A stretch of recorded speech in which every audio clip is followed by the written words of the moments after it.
안녕하세요. 정교한 과학탐구 최재훈입니다. 자, 이번 시간은 여러분들 저랑 원소와 주기율에 관계되어 있는 부분들을 한번 살펴볼 겁니다. 우리가 이제 주기율이라는 걸 개념적인 요소를 살펴보면 우리 저번 시간에 원자과 전자라는 개념을 하나 배웠어요. 자, 원자과 전자라는 말은 무슨 말이냐면, 자, 전자가 안정한 상태의 전자 배치를, 자, 원자들이 안정한 상태의 전자 배치를 이루고 있을 때 그 전자 배치에서 제일 바깥쪽 껍질에 있는 전자들을 우리는 원자과 전자라고 하며, 그 원자과 전자의 개수를 원자과 전자수라고 하는데, 이 원자과 전자수는 일반적으로 화학 반응에 참여할 수 있는 전자들을 나타내며, 따라서 이 원자과 전자수가 그 원소의 화학적 성질을 결정하는 아주 중요한 원인이 된다라고 설명을 했습니다. 자, 그럼 이제 주기율이라는 게 뭐냐면, 주기율이라는 개념은, 자, 원소라는 개념 자체, 일단 어떤 물질의 성질을 갖는 자, 기본 성분을 우리는 뭐라고 얘기해 주냐면 원소라고 합니다. 근데 그 원소들이 갖고 있는 성질을 설명하기 위해서 이제 우리가 주기율이라는 개념을 사용하게 되는데, 자, 이 주기율은 있잖아. 주기율을 원소들을 특정한 규칙에 따라서, 뭐 예를 들어서 원자의 질량인 원자량의 순서로 배열을 하거나, 아니면 자, 원자 번호, 양성자 수와 같은 원자 번호 순으로 배열을 했을 때 자, 어떤 규칙성을 갖고 다시 일정한 기준으로 자, 원자들을 배열했을 때 그 배열에 따라서, 자, 주기적으로 또는 일정한 간격으로 이렇게, 자, 일정한 간격마다 자, 화학적 성질이 자, 비슷한 원소들이 배치된다라고 하는 것을 일단 우리는 주기율이라고 불러. 자, 그래서 어떤 기준으로 원자량 순서라든가 원자 번호 순으로 원자들을 쭉 배열을 했을 때, 자, 일정한 간격마다 자, 화학적 성질이 비슷한 원소들이 자, 배치되는 것을 우리는 주기율이라고 하고, 이렇게 화학적 성질이 비슷한 원소들이 배치가 된다는 얘기는 이런 일정한 주기적 간격으로 자, 원자과 전자수, 아까 화학적 성질을 결정하는 중요한 요소 중에 하나가 원자과 전자수라고 얘기했죠. 그래서 원자과 전자수가 같은 원소가 자, 일정한 간격마다 나타난다라는 것 때문에, 자, 주기율이라고 하는 개념이 나타나게 됩니다. 그러면 이런 주기율의 발견 과정을 우리가 처음에 설명을 할 때는 일단 데베라이너라는 놈이 있고, 그 다음에 멘델레예프라는 놈이 있고, 원래 사실 위에 눌렌즈라고 하는 애도 있는데 그건 안 나와. 그래서 데베라이너, 이름이 좀 어렵죠? 자, 데베라이너, 멘델레예프, 자, 그리고 모즐리라고 하는 세 명의 과학자에 대한 개념을 좀 우리가 알고 있어야 돼. 그래서 데베라이너는 무슨 원소설을 주장하냐면 새쌍 원소설이라는 걸 주장합니다. 자, 무슨 원소설? 자, 무슨 원소설? 새쌍 원소설이라는 걸 주장을 합니다. 그래서 자, 얘네는 있잖아. 화학적 성질이 비슷한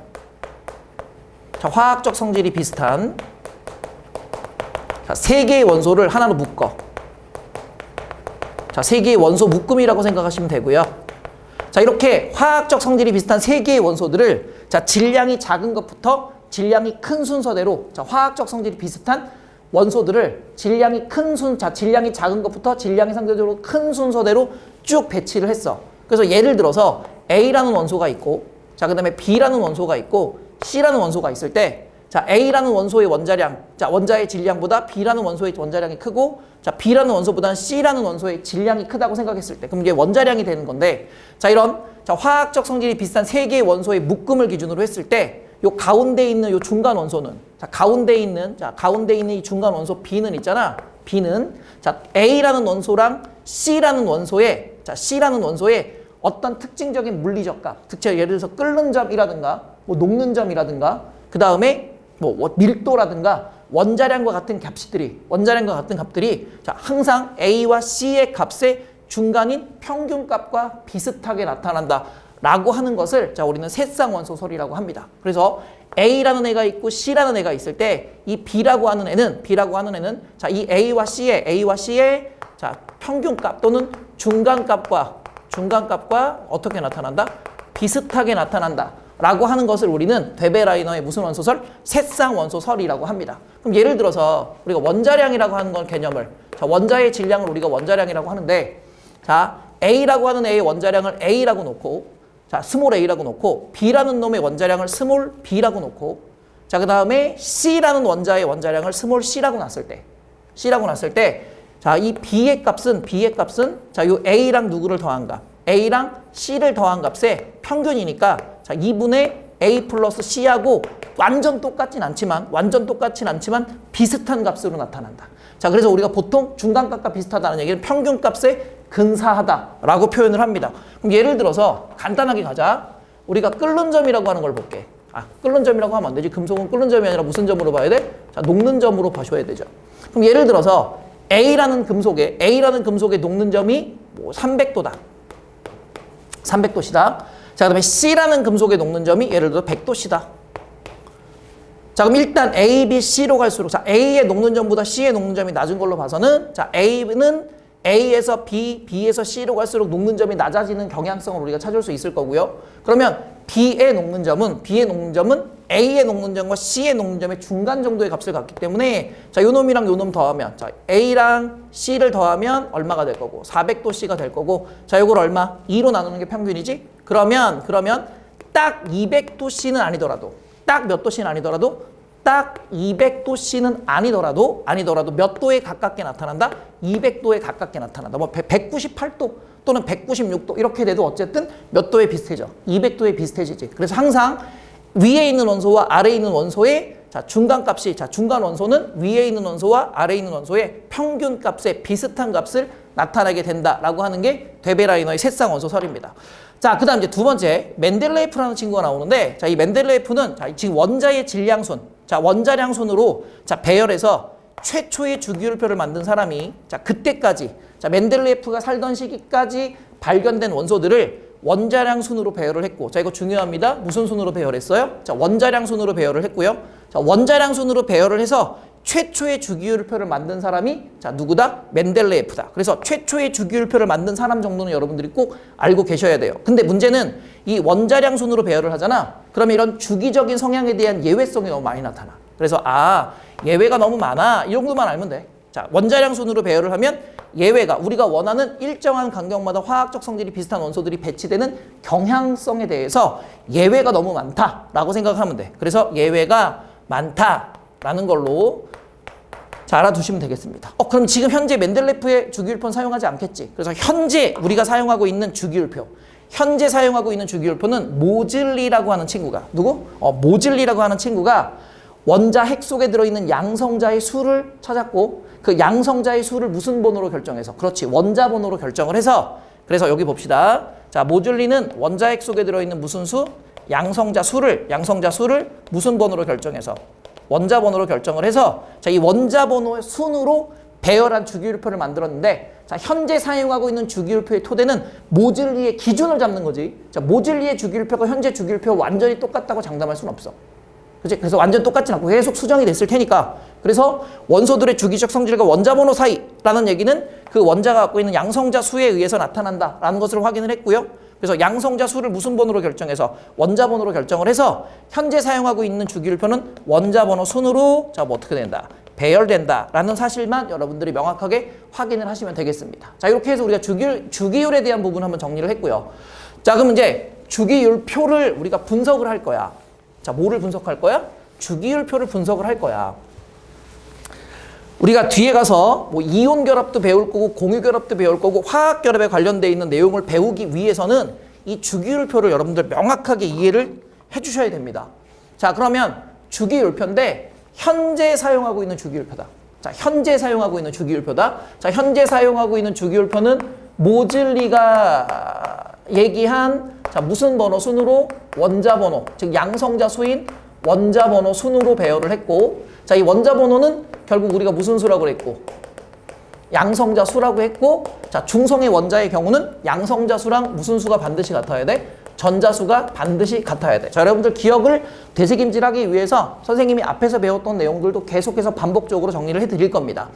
자, 그럼 현재 사용하고 있는 현재의 주기율표는 크게 두 가지 구성으로 되어 있다. 몇 가지? 두 가지 구성으로 되어 있는데, 자, 족이라고 하는 게 있고, 그 그 다음에 주기라고 하는 게 있어. 자, 족하고 주기가 있는데, 자, 색깔을 족이 있고요. 자, 족이 있고요. 발음 잘 하셔야 돼요. 자, 주기가 있습니다. 그래서 결국 족은 세로 줄이고, 주기는 무슨 줄이야? 가로 줄이야. 자, 다시, 족은 무슨 줄이야? 세로 줄이야. 주기는 무슨 줄이야? 가로 줄이야. 그래서 족은 주기율표를 그렸을 때, 주기율표상의 세로 줄에 해당하는 원소들을 우리가 이제 족이라고 표현을 해줘. 그래서 주기율표상에서 세로 줄에 해당하며, 자, 현재 1족부터 몇 족까지 있냐면 18족까지 있습니다. 자, 마지막도 발음 잘 하셔야 되죠. 자, 1족에서부터 2족, 3족, 4족, 5족, 6족, 7족, 8족, 9족 쭉 가서 18족까지 있는데, 문제는 우리는 있잖아. 1족 배우고요. 자, 2족 배우고요. 자, 3족부터 12족은 난립니다. 자, 3족부터 12족은 날려. 왜냐면 우리가 배우고 있는 원소의 경향성에 대한 부분을 엄밀하게 완벽하게 따르지 않기 때문에 전이원소라는 개념을 사용을 하는데, 자, 몇 족부터 몇 족까지? 3족부터 12족까지는 우리는 배우지 않고 날려버리고요. 자, 13족부터 14, 15, 16, 17, 18족까지 배워서 총 우리는 8개의 족을 배웁니다. 자, 봐.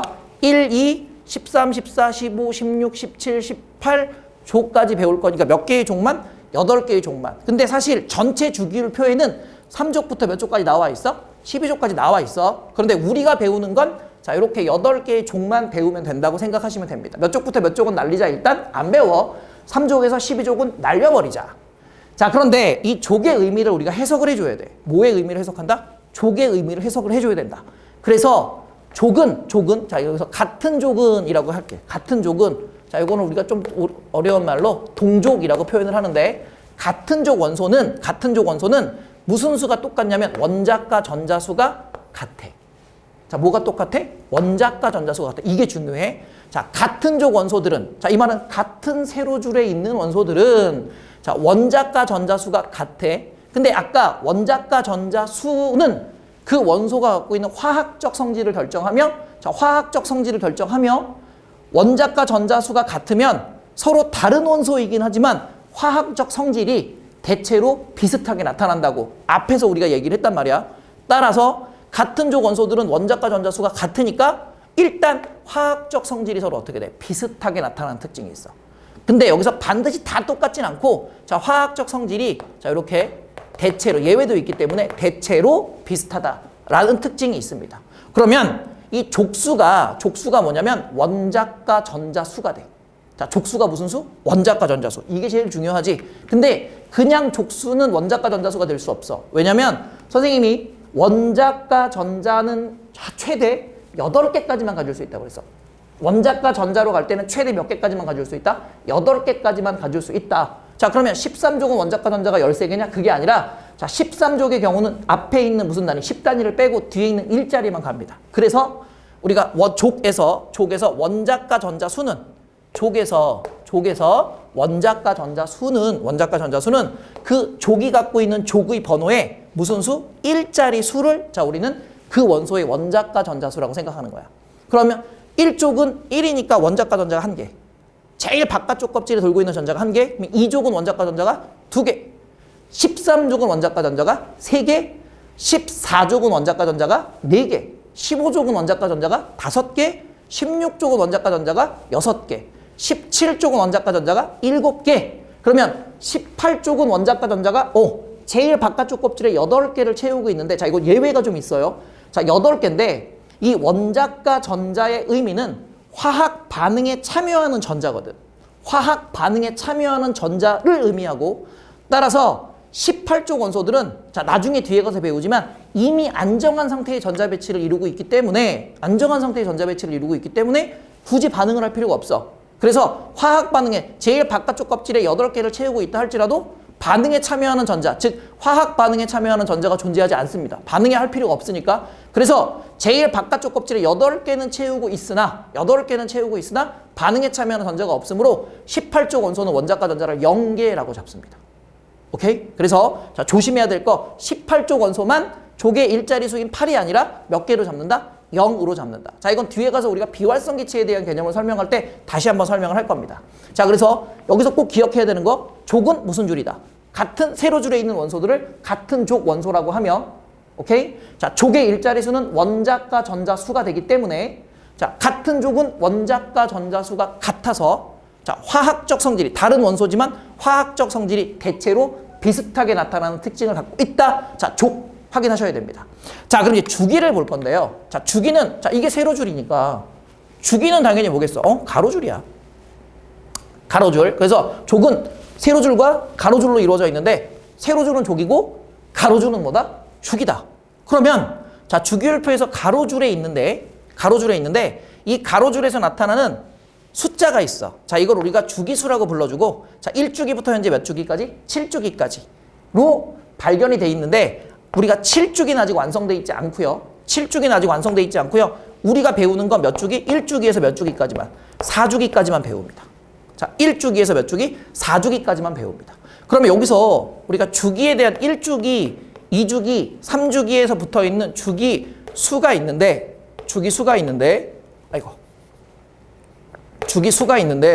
자, 이 주기수는 있잖아. 주기수는 뭐를 의미하냐면, 자, 안정한 상태의 무슨 배치를 이뤘을 때? 전자 배치를 이뤘을 때, 자, 안정한 상태의 전자 배치를 이뤘을 때, 전자를 채우고 있는 최대 전자 껍질수.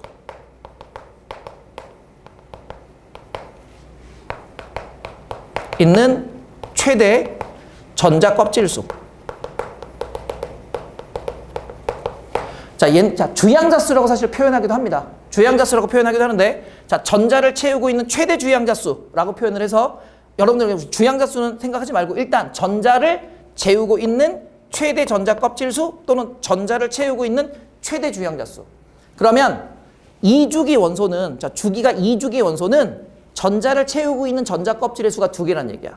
첫 번째 껍질에 2개를 채우고, 그 다음에 두 번째 껍질에 1개가 채워져 있던, 2개가 채워져 있던, 3개가 채워져 있던, 최종적으로 마지막 껍질에 채워져 있는, 즉 다시 말하면 제일 바깥쪽에 몇 전자가 채워져 있는데 그 전자가 몇 번째 전자 껍질까지 채워져 있는지를 나타내는 거.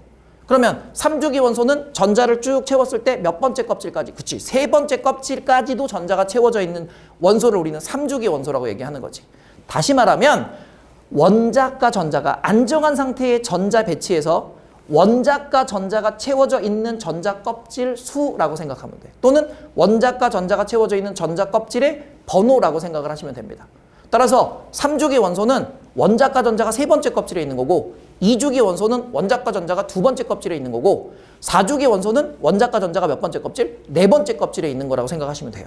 따라서 같은 주기 원소는 동주기 원소, 즉 같은 주기의 원소는 자, 전자가 채워져 있는 전자 껍질 수가 같아. 자, 전자가 채워져 있는 전자 껍질 수가 같아. 같은 가로줄에 있는 원소들은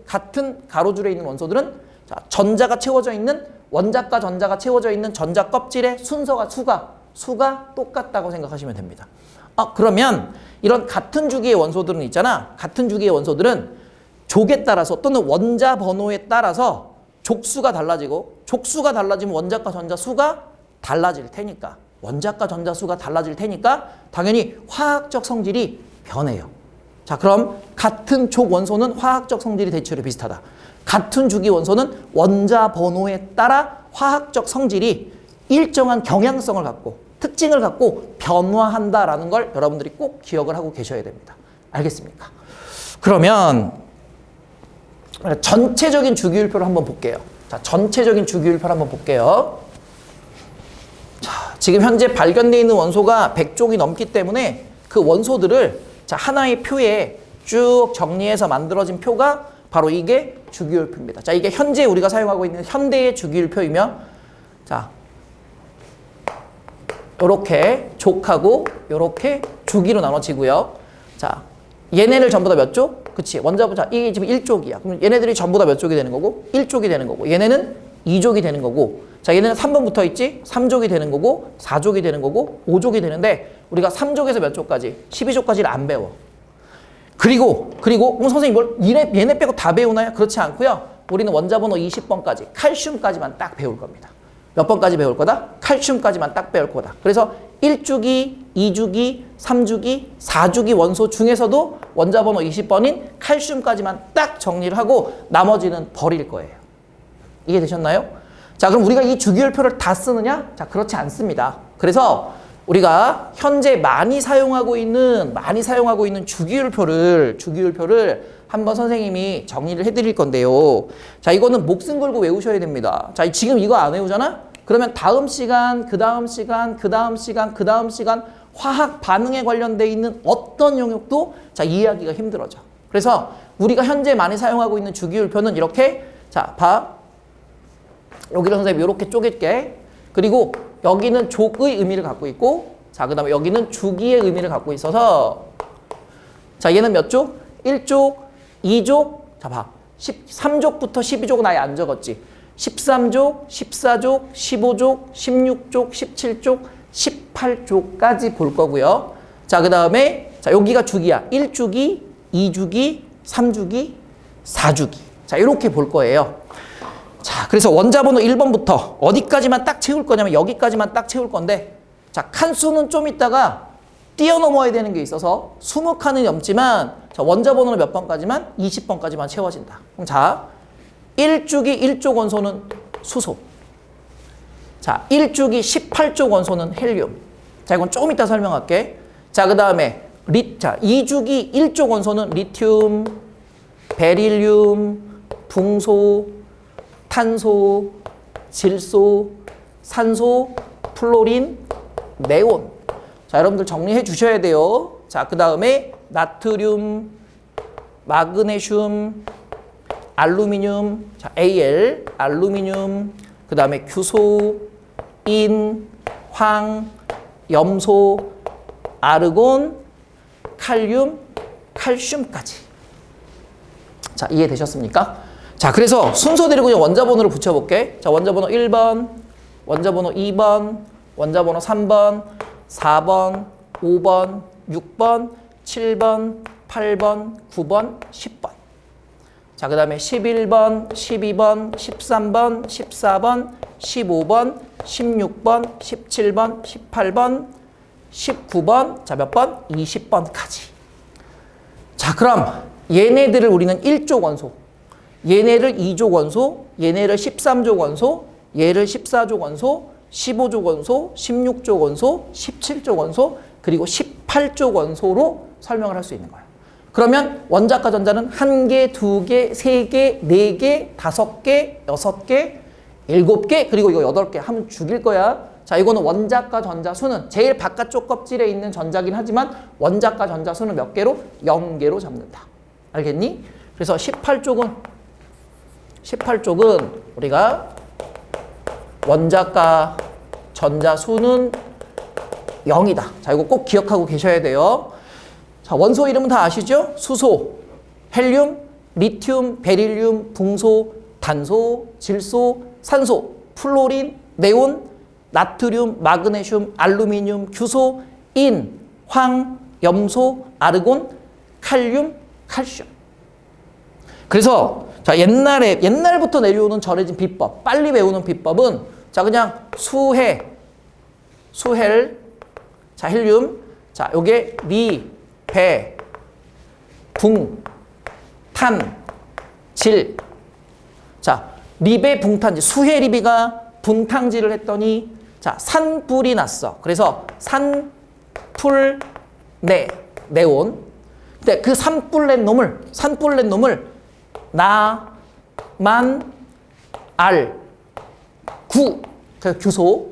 자, 펩시, 콜라 이렇게 외워줘도 되고요. 인, 황, 염, 알 이렇게 외우셔도 됩니다. 근데 선생님은 자, 왠지 우리가 먹고 있는 코카콜라, 이거 제품 선전 아니야? 자, 코카콜라보다 선생님 개인적으로 펩시콜라를 더 좋아하거든. 그래서 펩시, 근데 인, 황, 염소, 아르곤인데 자, 그냥 원소 기호대로 펩시, 콜라.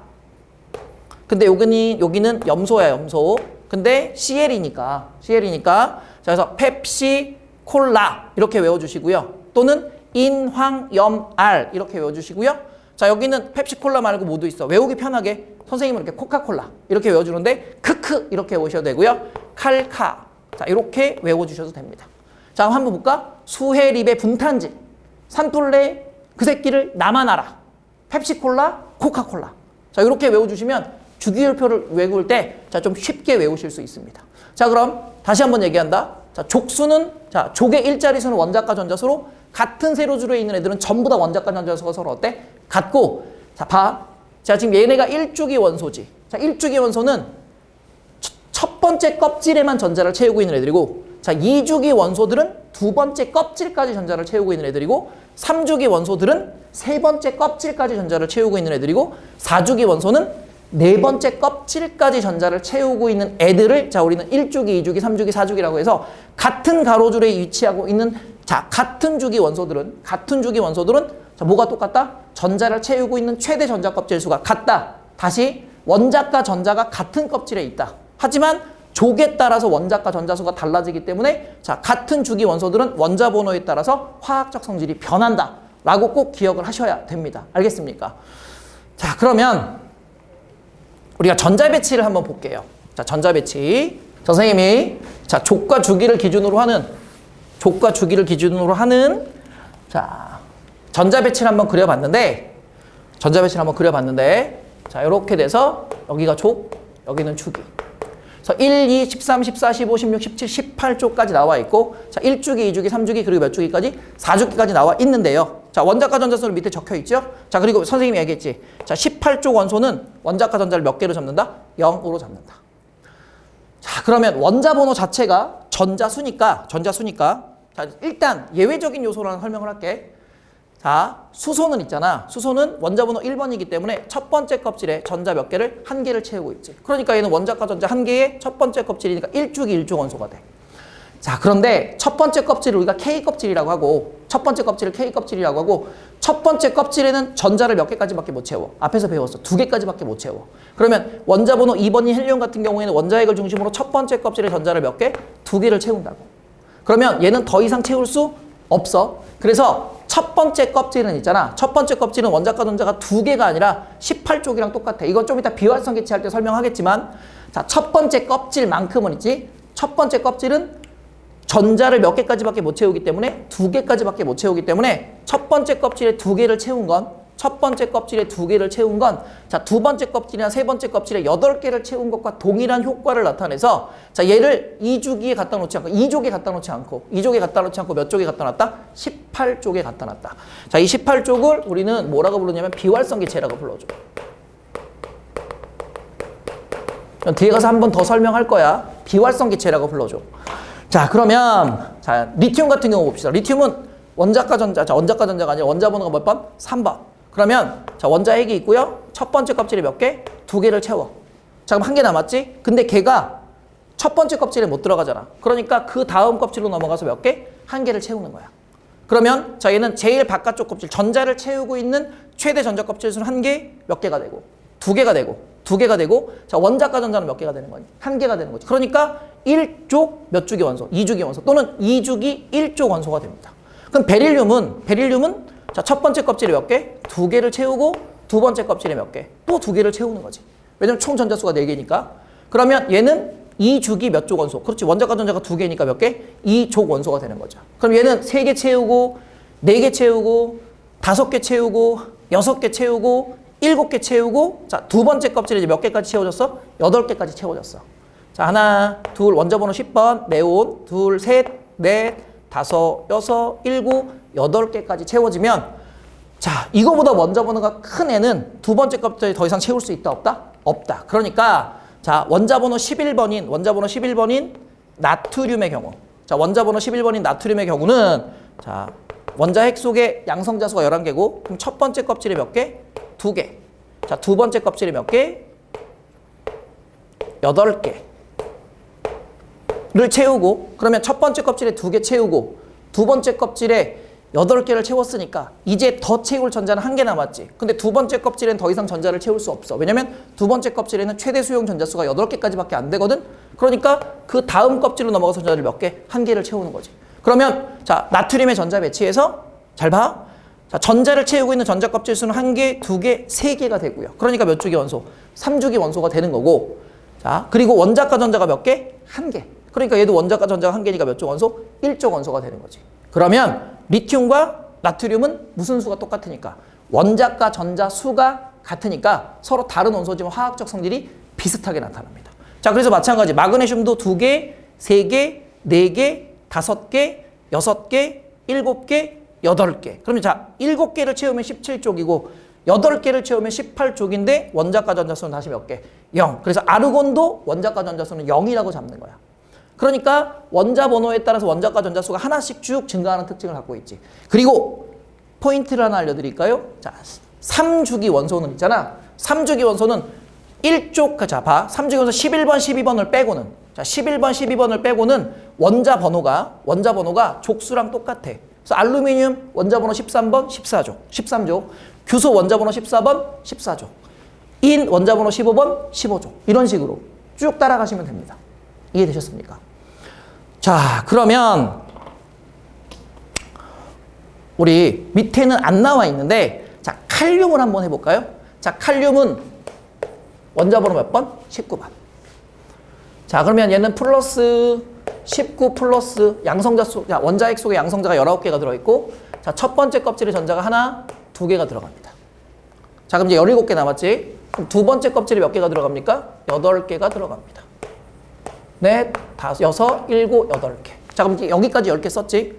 자, 그럼 그 다음 껍질로 넘어가서 하나, 둘, 셋, 넷, 다섯, 여섯, 일곱, 8개까지 채워줍니다. 그럼 총 18개가 됐죠? 자, 그럼 이제 하나 남았잖아. 그러니까 그 다음 껍질인, 자, 네 번째 껍질에 가서 전자 1개를 채우는 거지. 그러니까, 자, 칼륨은 몇 주기? 4주기 원소. 전자 껍질이 총 4개 있으니까 4주기 원소가 되고, 그리고 원자과 전자가 1개니까 4주기 몇 조 원소? 1조 원소가 되는 거야. 그럼 칼슘은 원자 번호 몇 번? 20번. 그러면 똑같이, 자, 이제 포인트를 하나 잡아봐. 첫 번째 껍질이 우리가 K 껍질이지. 자, K 껍질의 전자를 몇 개? 2개를 채워. 그리고 더 이상 못 채우니까 두 번째 껍질이 L 껍질로 가서 몇 개? 8개를 채워. 그리고 M 껍질, 세 번째 껍질로 가면, 자, 여기 원래 18개를 채울 수 있지만 우리가 배운 원소는 8개까지만 채우고 넘어가자고. 일단은 그냥 알아두자고. 그래서 M 껍질에도 몇 개를 채워? 8개를 채워. 그럼 이제 2개 남았죠? 그러니까 N 껍질로 가서 몇 개? 2개. 그치? 그래야 총 전자수가 몇 개? 20개가 되거든. 아, 그러면, 자, 칼슘은, 자, 총 전자수를 채웠을 때, 제일 마지막 껍질은 몇 번째 껍질에 있고, 네 번째 껍질의 전자를 채우고 있고, 그 네 번째 껍질인 전자수가 몇 개니까? 2개니까, 칼슘은 몇 주기? 4주기 몇 조 원소가 되는 거야. 2조 원소가 되면, 자, 원자과 전자수는 몇 개? 2개가 됩니다. 자, 이렇게 표시하기도 합니다. 이해되셨습니까? 자, 그러면 여러분들, 우리 옥텟 규칙이라는 걸 하나 미리 볼 건데, 원래 뒤에 가서도 다시 한번 할 건데요. 자, 옥텟 규칙을 한번 정리를 해볼게요. 무슨 규칙? 옥텟 규칙. 자, 옥텟 규칙. 자, 이 옥텟 규칙은, 자, 화학 결합의 원인이 됩니다. 자, 무슨 결합의 원인이 된다? 화학 결합의 원인이 된다. 이게 무슨 말이냐면, 자, 원자는 자신의 원자과 전자를, 자, 8개로 채우려는, 자, 이 옥텟이라는 개념이 8개야. 자, 옥텟이라는 개념이 8개야. 그래서 자신의 원자과 전자를 8개로 채우려는 경향을 갖습니다. 자, 이 8개로 채우려는 경향을 우리는 뭐라고 부르냐면 옥텟 규칙이라고 불러줘. 무슨 규칙? 옥텟 규칙이라고 불러줍니다. 그래서 이렇게 원자과 전자가 몇 개가 되면, 8개가 되면, 원자과 전자가 8개가 되면, 자, 이 상태가, 자, 원자 입장에서는 매우 안정한 상태가 돼. 자, 무슨 상태가 된다고? 매우 안정한 상태가 된다고.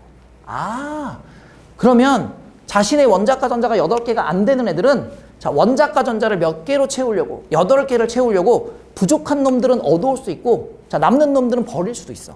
근데 이건 이제 경향성에 따라서 좀 달라져. 그래서 원자가 자신의 원자과 전자를, 자, 8개를 채워서 안정해지려고 하는 경향을 우리는 무슨 규칙이라고 하고? 옥텟 규칙이라고 하고, 잘 봐. 자, 이렇게 8개를 채우잖아? 그러면 네온 같은 경우는 제일 두 번째 껍질에 8개를 채우고 있지. 아르곤 같은 경우에는 세 번째 껍질에 8개를 채우고 있거든. 아르곤은 세 번째 껍질에 8개를 채우고 있거든. 자, 이렇게 전자를 얻거나 전자를 잃으면서 또는 공유 결합을 할 수 있어요. 뒤에서 다시 한번 설명합니다. 그래서 자신의 원자과 전자를 8개로 채우기 위해서 전자를 잃을 수 있고 전자를 얻을 수도 있고 무슨 결합도 할 수 있어? 공유 결합도 할 수 있어요. 그 과정에서 자, 몇 쪽 원소랑 전자배치가 같아지냐면 18쪽 원소랑 전자배치가 같아지는 경향이 나타나는데 자, 이걸 우리는 옥텟 규칙이라고 불러. 따라서 자신의 전자배치를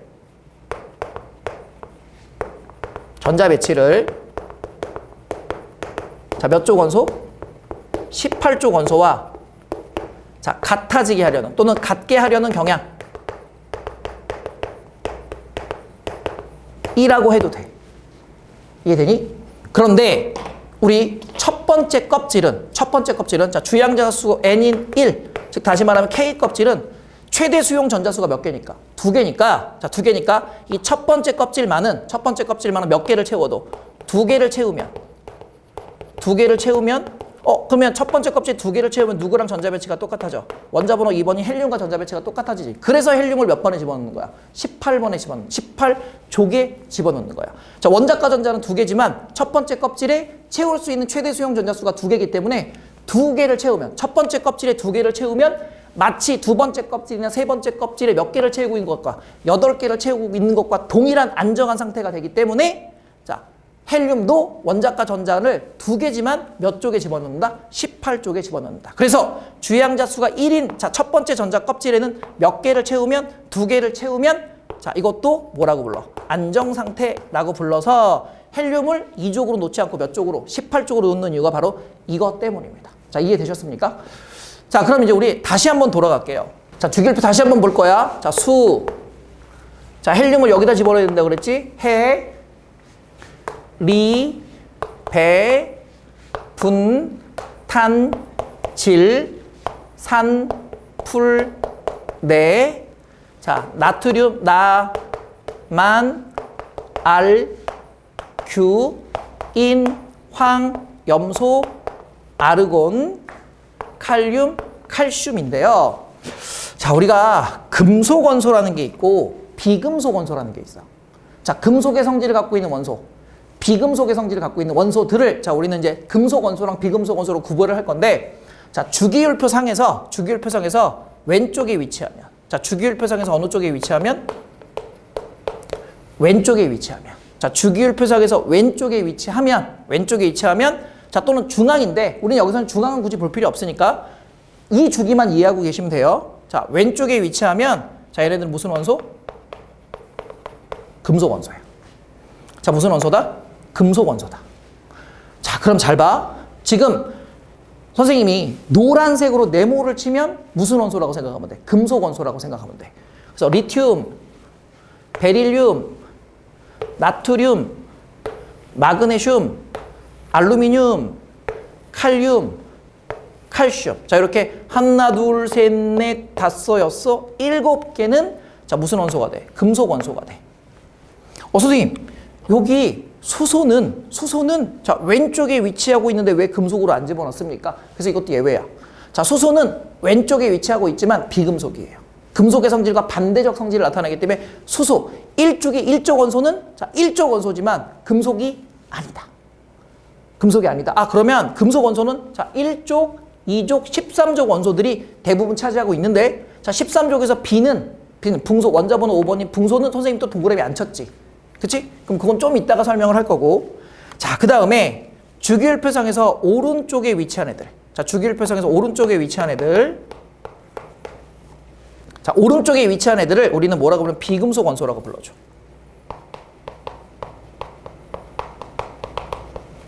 자, 그럼 비금속 원소는 염소, 플로린, 산소, 황, 질소, 인, 탄소, 그리고 뭐까지? 수소까지. 원자번호 1번이 수소까지. 그러면 하나, 둘, 우리가 배우는 주기율표에서 하나, 둘, 셋, 넷, 다섯, 여섯, 8개를 우리는 뭐? 비금속 원소라고 해요.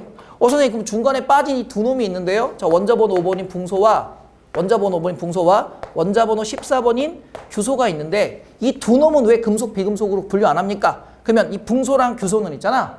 자, 금속의 성질과 비금속의 성질을 동시에 갖고 있어. 그러니까 일부는 금속성도 갖고 있고 일부는 비금속성도 갖고 있어서 비금속성도 갖고 있어서 금속과 비금속의 중간 성질이라고 해서 자, 이걸 우리가 준금속 원소라고 합니다. 자, 이 붕소하고 규소는 금속과 비금속의 중간 성질을 갖고 있어서 자, 금속과 비금속의 중간 성질을 갖고 있어서 자, 이걸 우리는 무슨 금속 원소? 준금속 원소라고 합니다. 이해되셨습니까? 자, 그래서 노란색은 무슨 원소고? 금속 원소고. 자, 보라색으로 선생님이 동그라미 친 건 비금속 원소이고요. 자, 사실 헬륨, 네온, 아르곤. 자, 이놈들은 자, 원소 자체는 비금속 원소인데 자, 얘네는 있잖아. 18조 원소라며. 자, 조건상 이미 옥텟이야. 이미 옥텟. 자, 따라서 이미 이 배치 자체가 매우 안정. 자, 매우 안정이니까 굳이 전자를 잃거나 전자를 얻어서 이온 결합이나 공유 결합 자체를 할 필요가 없어. 그러니까 결합을 하지 않아. 자, 결합을 하지 않기 때문에 반응성이 매우 작아.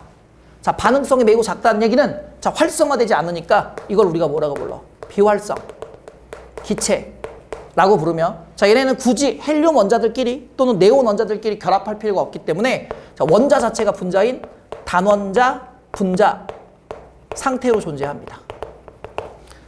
따라서 우리가 금속과 비금속을 구별할 때는 화학 반응을 할 때 전자를 잃고 반응을 하느냐, 전자를 얻고 반응을 하느냐, 또 공유 결합을 하느냐에 따라서 금속과 비금속으로 구별을 하는데 자, 이놈의 자식들은 반응을 안 해.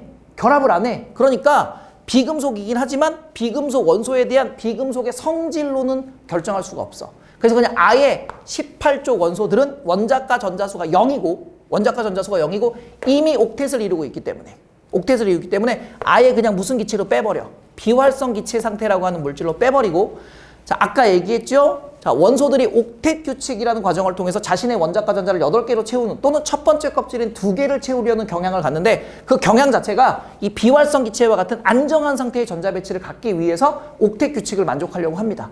라고 여러분들이 기억을 하시면 될 것 같아요. 그러면 자, 이런 금속의 성질과 비금속의 성질을 한번 볼 건데 자, 금속은 일단 뒤에 가서 다시 한번 설명하겠지만 여기다가 간단하게 정리하고 갈게요. 얘네는 전자를 잃고 화학 반응을 할 때 전자를 잃고 자, 뭐가 된다? 양이온이 된다. 자, 근데 이런 비금속 원소들은 있잖아. 비금속 원소들은 자, 무슨 결합을 하거나 공유 결합을 하거나 자, 일단 정리해도 공유 결합을 하거나 전자를 얻어 무슨 이온이 되냐면 음이온이 된다. 따라서 자, 금속은 절대로 음이온이 될 수 없어. 즉 음이온으로 화학 반응을 할 수 없어. 무조건 금속이 반응할 때는 양이온의 형태로 전자를 잃고 양이온의 형태로 반응을 하고요. 자, 비금속 원소는 자, 공유 결합을 하거나 전자를 얻어서 무슨 이온? 음이온이 된다. 즉 음이온으로 반응을 합니다. 이온 결합을 할 때는 음이온으로 반응을 합니다. 공유 결합을 하거나 전자를 얻어서 음이온이 된다. 자, 그리고 이 금속은 자, 전기 전도성이 크다. 자, 뭐가 크다? 전기 전도성이 크다. 그런데 자, 비금속 원소들은 전기 전도성이 없다. 자, 전기 전도성이 없다. 자, 금속 원소는 전기 전도성이 있다. 자, 이렇게 딱 여러분들 구별하시면 돼요. 근데 여기 이제 추가적으로 설명할 게 자, 금속 원소 같은 경우에는 자, 두들겼어. 충격을 줬어. 그럼 이게 깨지는 게 아니라 어떻게 돼? 넓게 펴져. 또는 길게 전선으로 어떻게 돼? 뽑혀. 그래서 이렇게 넓게 펴지는 성질, 길게 뽑히는 성질을 자, 우리는 펴짐성, 뽑힘성이라고 하는데 자, 이 성질을 우리는 전성. 자, 전성은 펴짐성. 그래서 얇은 판을 넓게 필 수 있는 이유가 바로 이 전성 때문이고요. 자, 그다음 연성. 자, 우리 철사나 전성같이 길게 뽑을 수 있는 성질. 자, 이것도 금속만 갖고 있는 성질이야. 그래서 연성을 뽑힘성이라고 합니다. 그래서 금속은 전성과 연성이 크다. 그런데 비금속 원소는 전성, 연성이 즉 펴짐성과 뽑힘성이 나타나지 않는다 정도로 여러분들 금속에 대한 성질과 비금속에 대한 성질을 이해하시면 됩니다. 이해되셨습니까? 자, 좀 길긴 했지만 자, 여기서 우리가 선생님 중간에 자를 수가 없어. 왜냐면 전체적인 흐름상으로 이해를 해야 되니까. 그래서 여러분들 선생님이 중간중간에 여러 번 반복해서 설명한 내용들에 대한 것들은 반드시 시험 문제 출제되고 그 내용들을 통해서 우리가 결합에 대한 특징을 설명할 거기 때문에 아주 중요한 내용이므로 자, 오늘 강의는 여러분들 꼭 반드시 정말 필히 복습을 꼭 하셔야 됩니다. 수고하셨습니다.